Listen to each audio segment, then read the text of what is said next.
தமிழக முதல்வருக்கு கோரிக்கை. சென்னையில் புனித தோமா அவர்களுக்கு மணி மண்டபம் கட்டித்தர வேண்டும்.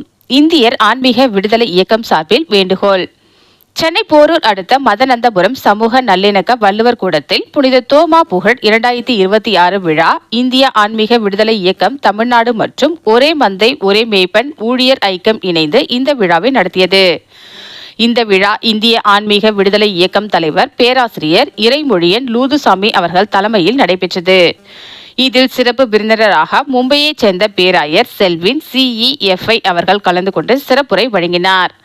இந்த விழாவில் மாநில ஒருங்கிணைப்பாளர் திருவண்ணாமலை ராஜசேகர், பொதுச் செயலாளர் வில்லியம்ஸ், பொருளாளர் முல்லை தமிழன், தமிழ் இலக்கிய தலைவர் பேராசிரியர் தன்ராஜ், மாநில செய்தி தொடர்பாளர் தகவல் எக்ஸ்பிரஸ் பத்திரிகையின் ஆசிரியர் இருதயராஜ் மற்றும் தமிழகத்தில் உள்ள பல்வேறு மாவட்டங்களில் இருந்து பேராயர்கள் மற்றும் போதகர்கள், நிர்வாகிகள் என பலர் விழாவில் கலந்து கொண்டு புனித தோமா அவர்களின் புகழை எடுத்துரைத்து பேசினார்கள். அதன் பின்னர் செய்தியாளர்களை சந்தித்து பேசிய இந்தியர் ஆன்மீக விடுதலை இயக்கம் தலைவர் இறைமொழியன் லூதுசாமி பேசுகையில், புதிதாக பொறுப்பேற்றிருக்கும் தமிழக முதல்வர் ஜோசப் விஜய் அவர்களுக்கு எங்களின் இயக்கத்தின் சார்பில் வாழ்த்துக்களையும் நன்றிகளையும் தெரிவித்துக் கொள்கிறோம் என்று கூறினார். இன்று புனித தோமா அவர்களின் புகழ் விழா 2026 என்ற நிகழ்ச்சி இங்கு நடைபெற்றது என்றும், தமிழக முதல்வர் புனித தோமா அவர்களுக்கு சென்னையில் மணி மண்டபம் கட்டித்தர வேண்டும்.